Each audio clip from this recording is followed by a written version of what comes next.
film industry scene or Hollywood or celebrity thing. We're here every day and we're working really hard. None of you have been into rehab. None of you have sort of, you know, had sort of huge, imagined breakups in the press and stuff. In Kid Star's Top Trumps, we're worth nothing. Nothing. No points whatsoever. Nothing. I am quite a boring person. I enjoy being at home and watching TV. The thing is, I like parties and I like all that stuff as much as anyone else does, but when it comes to the work, it's work, and it's the work that I like. I suppose we're always quite busy, really. I mean, we don't get a lot of time to really go too off the rails.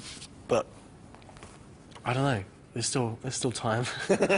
Do you think that sort of you're ever going to get over being in Harry Potter? Do you think you'll ever sort of be able to leave it behind and say, right, that's done now? I'm not sure. Everyone keeps asking me now, like, wow, it must be incredible, and the memories and stuff, and you don't think of it. I don't know whether it's something to do about my age, but at this point in my life, I don't really look back at it that much and think, wow, that was, you know...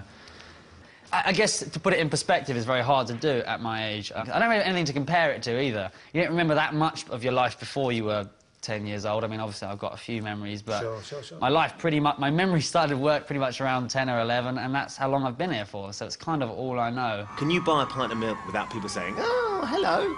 Well, yeah, I mean, it's pretty much constant and it's kind of everywhere, but everyone's always really positive. It's just I've never really seen it as kind of something to really hide away from. It's always been...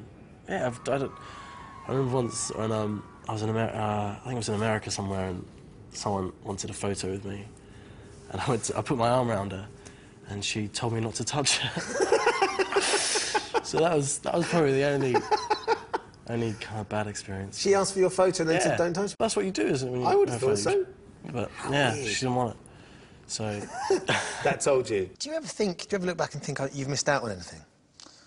Factually speaking, I have missed out on certain things that other people who have gone to school every day have missed out on. You know, I mean, I've missed... of course, there's moments I've missed. Like I will have missed, I don't know, the first week at university and how that must feel, and I'm sure it feels incredible and amazing.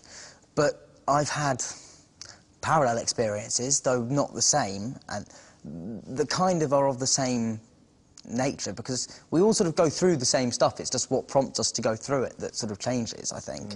And so, yeah, I mean, I don't feel like... In terms of have I not done stuff that a lot of other people have done, then yes, that is absolutely undeniably true. But at the same time, I've done a lot of stuff that other people will never get a chance to do, and you know, so it's, you know, for everything I've missed, I've also gained something else. I'm very lucky that I managed to retain at the same school I went to. Still, it wasn't easy leaving the school for a month and coming back with blonde hair and blonde eyebrows, you know. I would never say that I was bullied, only because I have a very, you know, I don't consider name-calling... I didn't take it as bullying anyway. It's more just a combination of, yeah, banter and jealousy, as well as, you know, general people assuming that you're going to be someone very arrogant because you're in a film. And yeah, lots of school trips. I'll never forget, you know, that was a really sad part of it, that you book these school trips up and then they say, oh, I'm going skiing at the Alps next week. You're going what? Skiing? I don't think so. No skiing for you. And it's like, that sucks. And looking back at it now, of course, I don't regret a thing. But equally, it's not that easy when you're a youngster. I think it's been a very kind of unique way of kind of growing up, really. The other day, they gave us a DVD of our first screen test together. No. Yeah, it was really weird because I was really Cockney. Nicholas Flamel is the only known maker of the Sorcerer's Stone.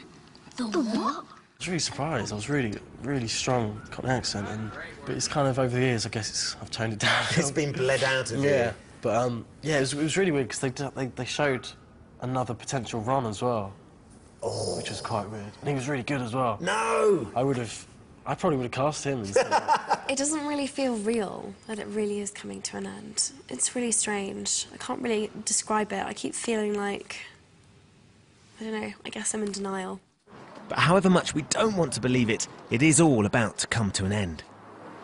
In this courtyard here, they're setting up for what will become the climax of this epic battle scene. You're going to have the good guys on one side, the dark forces on the other. They're going to come together, and it's all going to kick off. But what we know is that some of our favourite characters might not make it through. Oh, come on, Tom.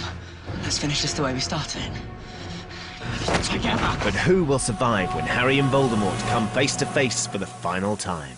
The film should leave everybody with kind of the resting heartbeat of about 160 beats per minute. You know, I mean, it certainly feels like it when we're filming it, not to be disparaging, but feels kind of relentless. You know, everything is always happening, and it's a battle to the scale of which we've never seen in this world before. It's the way a film series should end. Do you think we'll ever just have a quiet year at Hogwarts? No. There must be a very special bond between you and Dan and Rupert, a bond that only the three of you can really understand, because right back from that first experience, the first day you turn up and you playing these characters, and that first premiere, the three of you have always been there. You've been there next to each other, so you know what it's like on the inside, being Harry, Hermione and Ron. Yeah. And that must be something very unique. Yeah, I have moments where I feel quite isolated by the uniqueness of my life experience. You know, I'll never be able to explain to anyone that I meet new that what my life has been like or what it's all like, really. You kind of have to be in it. So they are the only two other people in the world who I don't have to explain myself, and they just know. They've done everything with me, and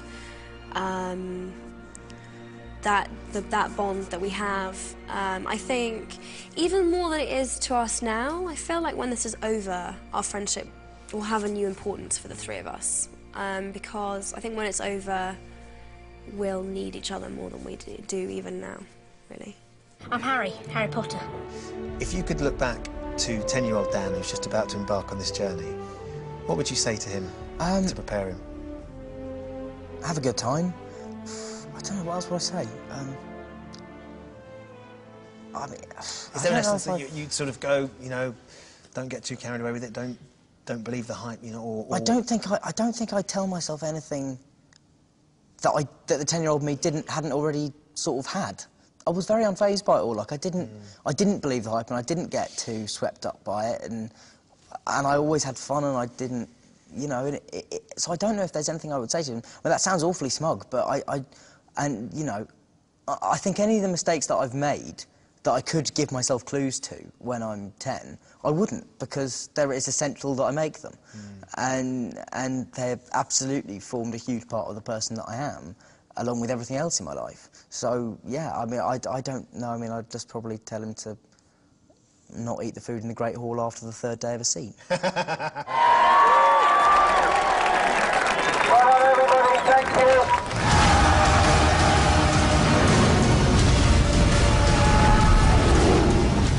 So, 7 books, 8 films, and more than 10 years later, it's all come to an end. Only I can live forever. To be able to come to this extraordinary film set for the last 5 years, to snoop behind the scenes, to get to play with the props and to meet the stars has been truly magical. And even though it's going to be weird without it, because it's been such a huge part of all our lives for such a long time, I reckon that magic is going to linger on.